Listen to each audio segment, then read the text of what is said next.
नमस्कार, सी न्यूज़ भारत पर आपका स्वागत है। मैं हूं आपके साथ पवन शर्मा। सी न्यूज़ भारत पर वक्त है न्यूज़ बुलेटिन का। इस बुलेटिन में हम आपको बताएंगे कि भारत में सर्दी अपने चरम पर है। जिला अधिकारी रैन बसेरों का कर रहे हैं औपचारिक निरीक्षण और आपको बताएंगे कि गांव के नेता मानने वाले प्रधानों ने क्यों किया ब्लॉक परिसर में प्रदर्शन और सड़क निर्माण को लेकर माकपा कर रही है रोड पर विरोध प्रदर्शन। इन सभी खबरों पर बात होगी विस्तार से, तो चलिए शुरू करते हैं खबरों का सिलसिला। जिलाधिकारी ने रैन बसेरे का औचक निरीक्षण किया। सूचना मिलने पर नगरपालिका अधिकारी कर्मचारी आए हरकत में। खुर्जा में बने रैन बसेरा आश्रय गृह का जिलाधिकारी द्वारा औचक निरीक्षण किया गया। सूचना मिलने पर लगभग 15 दिन से रैन बसेरा आश्रय गृह खुर्जा का विद्युत भुगतान न होने के कारण विद्युत विभाग द्वारा कनेक्शन कटा हुआ था। जिलाधिकारी चंद्र प्रकाश सिंह द्वारा औचक निरीक्षण की सूचना मिलने पर रैन बसेरा आश्रय गृह खुर्जा का कनेक्शन जुड़वाया गया। बुलंदशहर से सी न्यूज़ संवाददाता उपदेश की रिपोर्ट। तमनार मुख्यालय महज 3 किलोमीटर दूर ग्राम कुंजेमरा हुकरा डीपा चौक के पास तेज रफ्तार हैवी वाहन कोयला से लदी ट्रक गाड़ी जो शारदा एनर्जी कोल माइन से होकर रायगढ़ की ओर जा रही थी, हैवी वाहन ने अपनी चपेट में लेते हुए बाइक को पीछे से टक्कर मारी, जिसके कारण बाइक पर सवार खड़ी गाड़ी के चक्के नीचे आ गए। वहीं घायलों का नाम रुसब निषाद पिता डमरूधर निषाद उम्र 42 वर्षीय, वहीं दूसरा संजय पटेल पिता तेजराम पटेल उम्र 38 वर्षीय ग्राम कुजेमरा बताया जा रहा है, जहां पर युवकों की स्थिति गंभीर बताई जा रही है, जिनको इलाज के लिए जिला चिकित्सालय तमनार डॉक्टर बीएमओ पैकरा के द्वारा रेफर किया गया है। रायगढ़ से सी न्यूज़ संवाददाता सरोज श्रीवास की रिपोर्ट। केराकत विकासखंड कार्यालय परिसर में गुरुवार की सुबह प्रधान संघ अध्यक्ष फौजी सुभाष यादव के नेतृत्व में मनरेगा के पक्के भुगतान को लेकर प्रधानों ने ब्लॉक परिसर में प्रदर्शन कर अपना विरोध जताया। आरोप है कि मनरेगा का पक्का निर्माण कार्य का भुगतान गुरुवार को होना था। सुबह जब भुगतान के लिए प्रधान ब्लॉक पर पहुंचे तो कार्यालय पर वीडियो एवं अकाउंटेंट की अनुपस्थिति के साथ कार्यालय पर ताला जड़ा।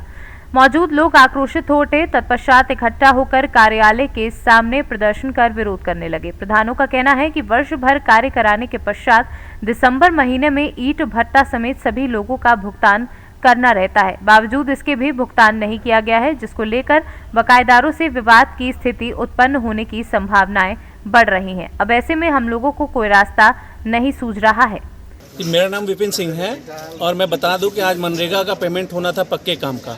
सभी ग्राम प्रधानों ने मिलकर के अपना पक्का काम करवाया था। उनकी सारी फाइल सारी व्यवस्था ओके थी, लेकिन ब्लॉक पे बड़े बाबुओं की लापरवाही की वजह से आज उनका फीडिंग एफटीओ जारी नहीं हो पाया।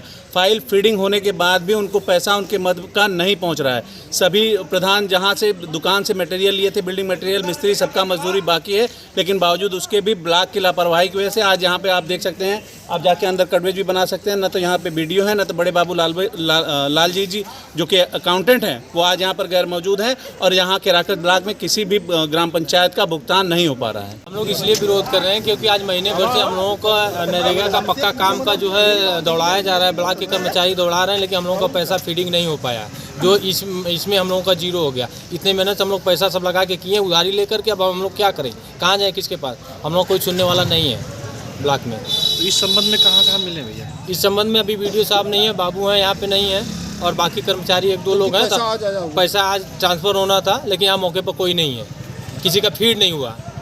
क्या मनरेगा का आज फंड आना था और फंड आ चुका है। जौनपुर से सी न्यूज़ संवाददाता प्रवीण कुमार की रिपोर्ट। ओवरब्रिज पर मैच खेल रहे खिलाड़ियों ने गाड़ी का शीशा तोड़ा। गाड़ी चालक कानपुर मरीज लेकर जा रहा था। मरीज को पेशाब कराने के लिए ब्रिज के किनारे खड़ी गाड़ी में तभी गेंद गाड़ी के शीशे में लगी। चालक ने खिलाड़ियों से कहा कि रुक जाओ, बाद में खेलना। गेंद गाड़ी के शीशे में लगी। खिलाड़ियों को गाड़ी चालक की बात बुरी लगी और अपनी दबंगई दिखाते हुए ईंट से खड़ी गाड़ी का शीशा तोड़ दिया। कन्नौज से सी न्यूज़ संवाददाता सीबू सैनी की रिपोर्ट। उजियारपुर प्रखंड क्षेत्र के उजियारपुर स्टेशन के समीप बाजार से उजियारपुर गुमटी तक निर्माणाधीन घटिया सड़क निर्माण करने वाले संवेदक पर कार्यवाही करने की मांग को लेकर मंडल रेल प्रबंधक पूर्व मध्य रेलवे सोनपुर मंडल को ज्ञापन भेजकर बाबूलाल चौक से उजियारपुर स्टेशन तक भाकपा माले ने प्रखंड सचिव गंगा प्रसाद पासवान के नेतृत्व में जुलूस निकालकर विरोध प्रदर्शन किया। माले कार्यकर्ताओं ने प्रदर्शन करते हुए आरोप लगाया है कि कुछ स्थानीय बिचौलियों को मिलाकर रेलवे के संवेदक के द्वारा सड़क का घटिया निर्माण कराया जा रहा है। सड़क निर्माण कार्य में गुणवत्ता का घोर अभाव के बावजूद भी विभागीय अधिकारी मौन बैठे हैं। कुछ तथाकथित बुद्धिजीवियों ने आपत्ति किया और अब बुद्धिजीवियों के द्वारा कहा गया कि ठेकेदार कि हम गुणवत्तापूर्ण रोड का निर्माण करेंगे, लेकिन हम लोगों का टीम रोड को जाकर देखे हैं। आप वहां पे लात से मारिए, रोड का पिच बदल जाएगा। सिर्फ खाना पूर्ति रोड निर्माण में किया जा रहा है और यहाँ के ठेकेदार, यहाँ के बिचौलियों को मिली भगत उस रोड पे काम नहीं किया जा रहा है। हम चाहेंगे होशियारपुर के जो रोड निर्माण किया जा रहा है इसकी गुणवत्ता उच्च हो, जो मापदंड टेंडर भरा गया था टेंडर के अनुसार रोड का निर्माण हो। यदि टेंडर के द्वारा रोड का निर्माण नहीं होगा तो हम लोग आमरण अनशन करेंगे और लंबी आंदोलन की ओर बढ़ेंगे। दूसरी बात हम कहना चाहते हैं यहाँ के दुकानदार भाइयों का, ये रोड आपका है, ये रोड होशियारपुर की जनता का है, ये रोड यहाँ के दुकानदार भाइयों का है। यहाँ का ठेकेदार आज बना के चला जाएगा, घटिया निर्माण करेगा, लेकिन भुगतना आपको होगा। समस्तीपुर से सी न्यूज संवाददाता प्रवीण प्रकाश की रिपोर्ट। देवरिया जनपद के उसरा बाजार में आज सपा नेता व पूर्व मंत्री स्वामी प्रसाद मौर्य पहुंचे, जहां उन्होंने सपा नेता स्वर्गीय राम नगीना यादव की पुण्यतिथि कार्यक्रम में हिस्सा लिया। वहीं पत्रकारों से बातचीत में मौर्य ने कहा कि निकाय चुनाव की अधिसूचना को लेकर बीजेपी सरकार का आरक्षण विरोधी चेहरा उजागर हुआ है, जो बीजेपी के लिए महंगा साबित होगा। उत्तर प्रदेश की भाजपा सरकार ने जानबूझ करके संवैधानिक मानकों को बिना पूरा किए जल्दी में आधी अधूरी तैयारी के साथ नगर निकाय चुनाव में अधिसूचना जारी की थी, जिसके फलस्वरूप पिछड़ी जातियों को आरक्षण से हाथ धोना पड़ा। भारतीय जनता पार्टी का आरक्षण विरोधी चेहरा जनता के बीच में उजागर हुआ है और साथ ही साथ दलितों और पिछड़ों के नाम पर सरकार बनाने वाली भाजपा सरकार जब भी सत्ता में आती है तो पिछड़ों और दलितों का सर कलम करती है, आरक्षण को खत्म करती है। और पहले मध्य प्रदेश की भाजपा सरकार ने पंचायत चुनाव में पिछड़ों को आरक्षण से वंचित किया था और अब उत्तर प्रदेश की योगी सरकार ने नगर निकाय के चुनाव में पिछड़ों को आरक्षण से वंचित किया है। भाजपा के लिए ये बहुत महंगा साबित होगा। पिछड़े समाज के लोग आरक्षण को बचाने के लिए किसी भी संघर्ष और आंदोलन के लिए तैयार हैं। अगर ये समय रहते अपनी गलतियों को मानते हुए आरक्षण की बहाली नहीं करते तो स्वाभाविक रूप से लंबा संघर्ष जमीन पर दिखाई पड़ेगा। डिप्टी सीएम केशव मौर्य ने आज कहा है कि बिना ट्रिपल सी फार्मूला जो ओबीसी का आरक्षण सुनिश्चित कराए वो चुनाव सरकार कतई नहीं कराएगी। ट्रिपल सी फार्मूला अपनाना ही पड़ेगा। उसके बाद भाई माननीय सर्वोच्च न्यायालय ने ये आदेश आज नहीं पहले ही दे रखा है, तो भाजपा सरकार क्या कुंभकर्णी नींद सो रही थी क्या? आज सर्वोच्च न्यायालय की दुहाई दे रही है। ये मानक पहले पूरा करना चाहिए था।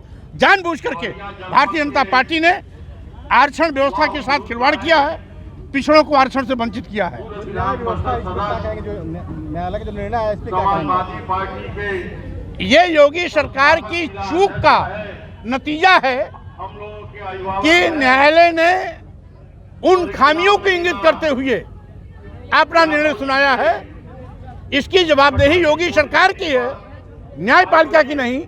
अगर संवैधानिक मानक को पूरा किए होते, माननीय सर्वोच्च न्यायालय के निर्देशों का अनुसरण किए होते तो शायद आज ये नौबत नहीं आती है। और अभी तो ये पिछड़ों पर प्रयोग कर रहे हैं, आगे अनुसूचित जात अनुसूचित जनजाति के आरक्षण पर भी हमला करने की इनकी तैयारी है। देवरिया से सी न्यूज संवाददाता ज्ञानेंद्र नाथ मिश्रा की रिपोर्ट। झारखंड सरकार के 3 साल कोई धरातल पर विकास नहीं और भ्रष्टाचार का कार्य पूरा होने पर आज चतरा केसरी चौक पर भाजयुमो जिलाध्यक्ष अभिषेक केसरी के नेतृत्व में झारखंड सरकार के खिलाफ काला बिल्ला लगाकर आक्रोश प्रदर्शन किया। साथ ही मुख्यमंत्री हेमंत सोरेन का पुतला दहन किया। जिलाध्यक्ष अशोक शर्मा ने कहा कि राज्य में भ्रष्टाचार, बलात्कार, हत्या, अवैध खनन, बेरोजगारी आदि चरम सीमा पर पहुंच चुका है और सरकार को आज 3 साल पूरे हो गए और अब तक सरकार की कोई भी उपलब्धि सामने नहीं आई है। ये सरकार किसान विरोधी, महिला विरोधी और युवा विरोधी सरकार है। आज के विरोध प्रदर्शन का मुख्य कारण देखिए, वर्तमान में जो झारखंड में हेमंत सोरेन के नेतृत्व में कांग्रेस राजद की गठबंधन सरकार चल रही है, उसका 3 साल पूरा हुआ है और इस 3 वर्षों में झारखंड में कोई काम नहीं हुआ और काम अगर हुआ तो भ्रष्टाचार हुआ, महिलाओं के साथ अत्याचार हुआ, शोषण हुआ, किसानों के साथ शोषण हुआ, मजदूरों के साथ शोषण हुआ। इसीलिए हम लोग भारतीय जनता पार्टी 3 वर्षों का जो ये वर्तमान सरकार का जो विफलता है, उस कारण से आज विरोध प्रदर्शन करते हुए मुख्यमंत्री हेमंत सोरेन का पुतला दहन किया। चतरा से सीनू संवाददाता लकी की रिपोर्ट। मैनपुरी थाना बेवर क्षेत्र के ग्राम नगला पेंट निवासी दीपक कुमार पुत्र इंद्रपाल उम्र करीब 28 वर्षीय अपने खेत पर आलू खोद रहा था। तभी राधेश्याम उर्फ शास्त्री ने किसी मामले को लेकर युवक दीपक कुमार को शराब के नशे में गोली मार दी, जिससे दीपक कुमार की मौके पर मौत हो गई। घटना की सूचना पर पहुंची पुलिस ने मृतक युवक के शव को कब्जे में लेकर पोस्टमार्टम के लिए भेजा है तथा मौके पर पहुंचे पुलिस अधीक्षक मैनपुरी कमलेश दीक्षित ने आरोपी राधेश्याम की गिरफ्तारी के लिए 3 टीमें गठित कर दी हैं। जल्दी हत्यारोपी राधेश्याम को गिरफ्तार कर लिया जाएगा। पूरे मामले को लेकर पुलिस अधीक्षक मैनपुरी कमलेश दीक्षित ने क्या कुछ बताया, जरा सुनिए। बेवर थाना अंतर्गत नगला पैठ निवासी दीपक आज हरिराम के खेत से आलू निकाल रहा था। इतने में बगल के गांव का शास्त्री उर्फ राधेश्याम यादव आया, जो दारू पिए हुए था और किसी बात पे नाराज होकर के दीपक के ऊपर फायर किया, जिससे मौके पे उसकी डेथ हो गई। इस संबंध में आवश्यक वैधानिक कार्रवाई की जा रही है। पोस्टमार्टम के लिए डेड बॉडी भेज दी गई है। 3 टीमें गठित की गई हैं अभियुक्त की गिरफ्तारी के लिए। शीघ्र ही गिरफ्तारी की जाएगी और अन्य वांछनीय कार्रवाई की जा रही है। ये खेत साहब मेरा है। आपका खेत है? मेरे 7 लोग खोद रहे थे जी, और 7 लोग खोद रहे थे। उन लोगों ने जगह आई तो आप बोरा सिलाओ, आलू रहिए थोड़े जी, तो मैं बोरा सिलने चले गई और मैं बोरा सिल रहा था और तब तक एकदम आवाज़ आई और मैं एकदम बच के आई, तब एकदम गिर गई। अब वो लड़का जो था वो एकदम बाज गया। किसने मारी थी गोली? क्या गोली मारी? एक गोली मारी। कहाँ पे गोली लगी मृतक के? जी यहाँ। अच्छा, मतलब कोई यहाँ झगड़ा वगैरह हुआ था क्या? कोई झगड़ा, कोई पुरानी रंजिश थी उसकी? अब जाता भाई, आज मन नगला रहते रहते हैं और बेनगला पैंट रहते हैं। जो जिस लड़के की डेथ हुई है वो आपके खेत में काम कर रहा था? हाँ, मेरे खेत में काम कर रहे थे। मैनपुरी से सीनू संवाददाता यूनुस खान की रिपोर्ट। राजेपुर थाना क्षेत्र के झिटकहिया पंचायत के वार्ड नंबर 5 भुवाली डी गांव निवासी 38 वर्षीय दिनेश प्रसाद की मौत गुजरात राज्य के अहमदाबाद के भोपाल थाना क्षेत्र के सेलक क्षेत्र में भवन निर्माण का कार्य करने के दौरान हुई थी। घटना के संबंध में पत्नी सरस्वती देवी ने क्या कुछ बताया, आइए आपको सुनवाते हैं उन्हीं की जुबानी। कैसे घटना हुई है, घटना के बारे में बताइए। कौन ले गया? लेके मार दिया कि जय पता कि जय रात ये नाम लगा थी। उसी बार घटना घटलक तो न कहलक जे हाँ मोत आदमी कैसे हो गया। मेरा तक फोन धरवली तो फोन बंद कर देते। ओकरा बाद में तो हमार दोसर आदमी कहलक कि बोल तोर आदमी के जरा के रखले हो, तो यही जरा से फोन ना कैलक। ओकरा बाद में तो मर गए। तो ओकरा बाद में 4 बजे दूसरे आदमी कहलक, लेकिन ई ना कहलक। कैसे मार के बिग दिलक, ऊपर से मुँह पर तेजा पटा दिलक, जरल के नाम लगा दिलक। 2 दिन के बाद जानकारी हुई है? हाँ। और उसके बाद यहाँ से सब लोग गए हैं तब लाश आया है? कहलक कि हम लाश ना देव, अपने आके ले जाओ। आवेदन दिया गया है क्या? हाँ, दिले बारी। यहाँ थाने में, यहाँ या वहाँ? तेतरिया। मोतिहारी से सीनू संवाददाता अजय मिश्रा की रिपोर्ट।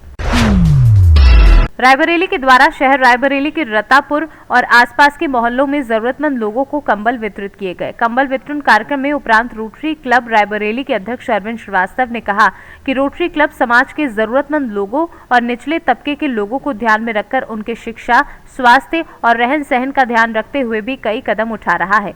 कहा कि कड़ाके की ठंड में लोग खुले आसमान के नीचे रह रहे हैं, जिससे कई लोगों की मौजूदा समय में जान जा चुकी है। रायबरेली से सी न्यूज़ संवाददाता इंद्रेश की रिपोर्ट। यूं तो दुनिया भरोसे और विश्वास पर ही चल रही है और भरोसा एकमात्र बोलता है। जो करने वाले जिस पर भरोसा किया गया हो उसको भी निभाना होता है, लेकिन वर्तमान परिदृश्य में भरोसा उस पर करें जो पूर्णतः विश्वास के काबिल हो, नहीं तो कुछ ऐसा आपके साथ भी होगा जैसा पालदा इलाके के एक दाल मिल मालिक के साथ हुआ और भरोसे के पात्र ने 20 लाख रुपए का चूना दाल मिल मालिक को लगा दिया। हालांकि बेईमानी, धोखाधड़ी और फरेब का ये खेल जो अकाउंटेंट खेल रहा था ज्यादा दिनों तक नहीं चला और मिल मालिक को जानकारी मिलते ही उन्होंने इंदौर के भंवरकुआं थाने पर अपने अकाउंटेंट नारायण के खिलाफ मुकदमा दर्ज कराया और पुलिस ने तत्परता दिखाते हुए फरार अकाउंटेंट को कुछ ही दिनों में दूधिया से गिरफ्तार कर लिया। सर, एक धोखाधड़ी के मामले में फरार आरोपी गिरफ्तार हुआ है, क्या है पूरा मामला? ये 3 इक्का दाल मिल पालदा क्षेत्र में जो कि स्थित है, उसके जो मालिक है तपन असावा के द्वारा थाने पर शिकायत दर्ज कराई गई थी कि उनका जो अकाउंटेंट था तत्कालीन नारायण उर्फ राजू डामोर, जो विगत कई साल से उनके पास अकाउंटेंट का काम कर रहा था, उसने जानबूझ करके बेईमानी करते हुए और उनके 3 इक्का दाल मिल का जो प्रोडक्ट है तुअर दाल, मूंग दाल और बेसन वगैरह अपने भाई की फर्म में भिजवाया और उसके पैसे जो उसके बदले में जो बेचने के बदले में जो पैसे मिलना थे वो मालिक के खाते में जमा नहीं कराए और ऐसा उसने बड़ी चतुराई से जानबूझ करके किया था कि जब गेट पास ये बनाता था और ट्रांसपोर्टर के ड्राइवर को जो बिल्टी देता था तो वह अपने भाई के नाम की देता था, भाई की कंपनी या फर्म जो हर्षिता ट्रेडर्स तिरलाधार, और कंपनी के जो 3 इक्का दाल मिल के जो अकाउंट के जो फाइल थी उसमें जो उनके पेटेंट कस्टमर थे जो लगातार उनसे कमिटेड कस्टमर लगातार सामान लेते थे, उनके नाम पर वो बिल बनाता था। ड्राइवर को ये संदेह नहीं होता था कि इसने तिरलाधार का जो ये माल भेज रहा है वो माल भेजे जाने का पात्र नहीं है, वो बेईमानी पूर्वक भेज रहा है।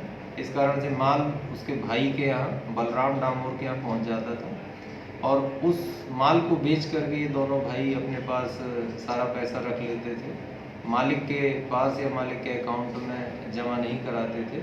काफ़ी दिन हो गए तब फरियादी को ये बात पता चली और उसने थाने पर शिकायत की थी।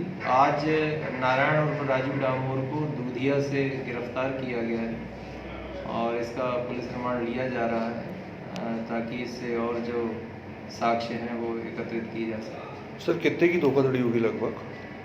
करीब 15 से 20 लाख रुपए का गबन धीरे धीरे कई किस्तों में इसके द्वारा किया गया है। इंदौर से सी न्यूज़ संवाददाता सुरेश बैरागी की रिपोर्ट। झांसी में आज गुरु गोविंद सिंह जी की जयंती पर श्री रघुराज सिंह इंटर कॉलेज पठोरिया झांसी में एक सभा का आयोजन झांसी सदर विधायक पंडित रवि शर्मा के मुख्य आतिथ्य, अजय सिंह के विशिष्ट आतिथ्य एवं स्कूल प्रबंधक कुंवर सत्येंद्र पाल सिंह की अध्यक्षता में किया गया। इस सभा में ही सत्र 2022-23 के लिए head boy, head girl, house captain, house vice captain, prefects एवं डिसिप्लिन एरियंस का विधायक द्वारा बैच अलंकरण किया गया। इस अवसर पर सांस्कृतिक कार्यक्रम की प्रस्तुति दी गई तथा गुरु गोविंद सिंह की जयंती पर विचार व्यक्त किए गए। आज गुरु गोविंद सिंह की जयंती मनाई गई, उनकी शहादत को याद किया गया, उनके चारों साहबजादों की शहादत को याद किया गया। साथ में स्कूल में जो हमारे हेड बॉय, हेड गर्ल, हमारे house captains, vice captains, prefects और डिसिप्लिनेरियन हैं, उनको जिम्मेदारी दी गई।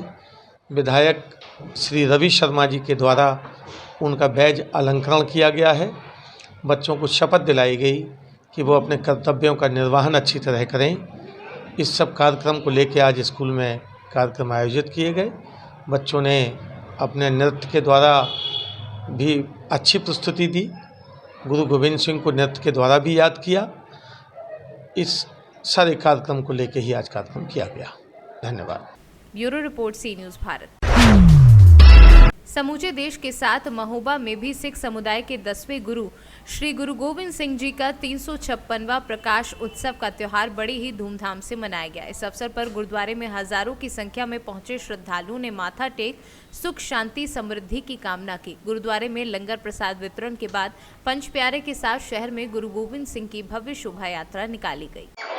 आज जो है किस तरह की आज जयंती मनाई गई है और कौन सी जयंती आज मनाई गई?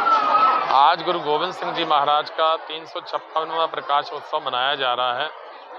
हर साल महोबा गुरुद्वारा में मनाया जाता है, जिसमें छतरपुर से, पन्ना से, कानपुर से, लखनऊ से, हरपालपुर से और लुधियाना से, पटियाला से सारी संगत आई है। ये हम लोग सारे लोग मिलजुल के एकता दिवस के रूप में मनाते हैं। जनता को किस तरह का एक संदेश देना चाहेंगे जयंती के रूप में? आपने पिछले दिनों में देखा, हमारे माननीय प्रधानमंत्री जी ने एक ऐसी मिसाल पैदा की है जो देश का आज़ादी महोत्सव मनाया जा रहा है। उन्होंने वाकई इस साल कमाल करके दिखाया, देश की एकता को पूरे एक सूत्र में परो दिया। उन्होंने साबित कर दिया कि उनके लिए सारे धर्म एक से हैं। उन्होंने 26 तारीख को बाल वीर दिवस घोषित करके जो एक पूरे देश को तोहफा दिया था, इस बार उस तोहफे को पूरा करके दिखाया। सारे सिख समाज को, सारे हिंदू समाज को, सारे धर्म के लोगों को बड़ी प्रसन्नता है कि हमारे देश के ऐसे प्रधानमंत्री हैं जो सबको एकता एक सूत्र में लेके चल रहे हैं। महोबा से सी न्यूज़ संवाददाता राहुल कश्यप की रिपोर्ट। मामला गोवर्धन कस्बे के अंतर्गत दान घाटी मंदिर के सामने दूध प्रसाद दुकानों का है। यहां जालंधर पंजाब से ब्रज यात्रा के लिए आए परिवार के लोगों के साथ मंदिर के सामने बनी यादव दूध प्रसाद मंडार के दुकानदार एवं कर्मचारियों द्वारा मारपीट करके घायल करने का मामला प्रकाश में आया है। वहीं पीड़ित परिवार द्वारा थाना गोवर्धन पहुंचकर दुकानदार एवं कर्मचारियों के खिलाफ लिखित शिकायत दर्ज कराई गई है। आपका कहाँ की रहने वाले हो? आज क्या मामला हुआ है? मामला ये हुआ था, हम गोवर्धन की परिक्रमा कर आए थे, तो लास्ट मंदिर में जाना था, बस जल अभिषेक करवाना था उनका, जो दूध अभिषेक होता है। हम दुकानदार के पास गए, कोई दुकानदार यूँ कह रहा है हमारे पास आओ, कोई कह रहा है हमारे पास आओ। तो हम जिस दुकानदार के पास गए, उसके जो साथ वाली दुकान है ना, वो उसके साथ चले गए, हमने चप्पलें उतार दी, तो हमारे ऊपर पानी फेंकने लग गया। तो मेरे हस्बैंड ने बोला भाई पानी क्यों फेंक रहे हो, ये आपका दिमाग ठीक है, पानी क्यों फेंक रहे हो? बस इतनी सी बात हुई है। उसने ना जो वो करची होती है, मतलब थप्पड़ मारने आया। तो हस्बैंड ने उनके साथ बोला भी ये क्या बदतमीजी है, टूरिस्ट के साथ कुछ ऐसा करता है। बस इतनी बात पर हुई है तो उन्होंने शुरू कर दिया मारना। ये बात तो आपने इसकी कंप्लेंट थाने में करा दी?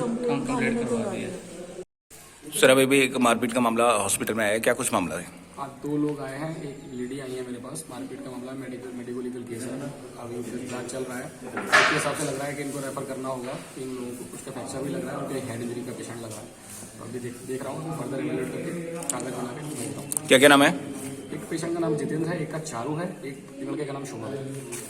मथुरा से सी न्यूज़ संवाददाता विष्णु शर्मा की रिपोर्ट। इस न्यूज बुलेटिन में इतना ही। देश दुनिया की तमाम खबरों के लिए बने रहिए सी न्यूज भारत के साथ। हर खबर आपके साथ, आपके हाथ।